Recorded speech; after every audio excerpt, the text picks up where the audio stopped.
فأزيد أسراب الغيوم جمالا، وألون الدنيا بأجمل بسمة، وأكون للخير العميم مثالا.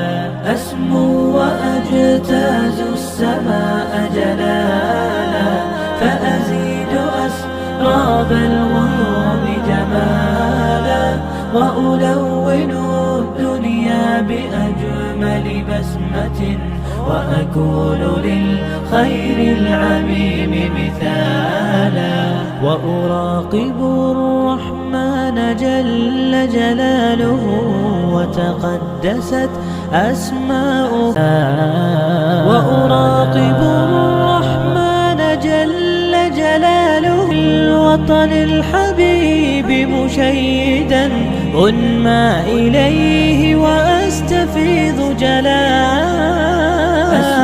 وأجتاز السماء جلالا، فأزيد لبسمة، وأبر محتسبا بأم وأب فاضع، وأكون في عمل التطوع قدوة، وأصوغ من عزم الرجال مجال.